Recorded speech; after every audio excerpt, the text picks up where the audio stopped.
राजा का बल क्षीण हो चला था, इसलिए उनके दुष्ट, बलवान तथा दुरात्मा मंत्रियों ने वहां उनकी राजधानी में भी राजकीय सेना और खजाने को हथिया लिया।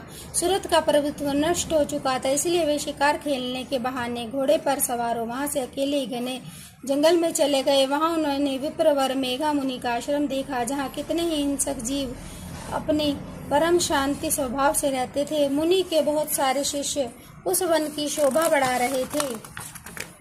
वहां जाने पर मुनि ने उनका सत्कार किया और वे उन मुनि श्रेष्ठ के आश्रम पर इधर उधर विचरते हुए कुछ काल तक रहे। फिर ममता से आकृष्ट चित्त होकर वहां इस प्रकार चिंता करने लगे कि पूर्व काल में मेरे पूर्व जन्मों का जिसने पालन किया था, वही नगर आज मुझसे रहित है। पता नहीं मेरे दुराचारी भृत्यगण उसकी धर्म पूर्वक रक्षा करते हैं या नहीं। जो सदा मद की वर्षा करने वाला और शूरवीर था, वह मेरा प्रधान हाथी अब शत्रुओं के अधीन होकर न जाने कितने भोगों को भोगता होगा। जो लोग मेरी कृपा, धन और भोजन पाने से सदा मेरे पीछे पीछे चलते थे, वे निश्चय ही अब दूसरे राजाओं का अनुसरण करते होंगे। उन अपवयी लोगों के द्वारा सदा खर्च होते रहने के कारण अत्यंत कष्ट से जमा किया हुआ वह मेरा खजाना खाली हो जाएगा। ये कथा और भी कई बातें राजा सूरत निरंतर सोचते रहते थे। एक दिन उन्होंने वहां विप्रवर मेघा के आश्रम के निकट एक वैश्य को देखा और उनसे पूछा, भाई तुम कौन हो और यहाँ तुम्हारे आने का क्या कारण है?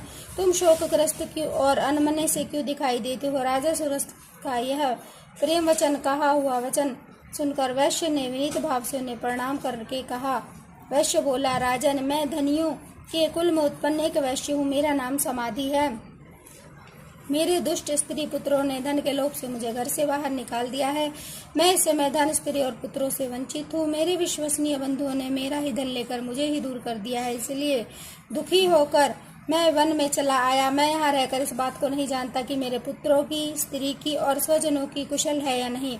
इस समय वे घर में कुशल से रहते हैं या नहीं, अथवा उन्हें कोई कष्ट है या नहीं। वे मेरे पुत्र कैसे हैं? क्या वे सदाचारी हैं अथवा दुराचारी हो गए हैं? राजा ने पूछा, जिन लोभी स्त्री, पुत्र आदि ने धन के कारण तुम्हें घर से निकाल दिया, उनके प्रति तुम्हारे चित्त में स्नेह का बंधन क्यों है?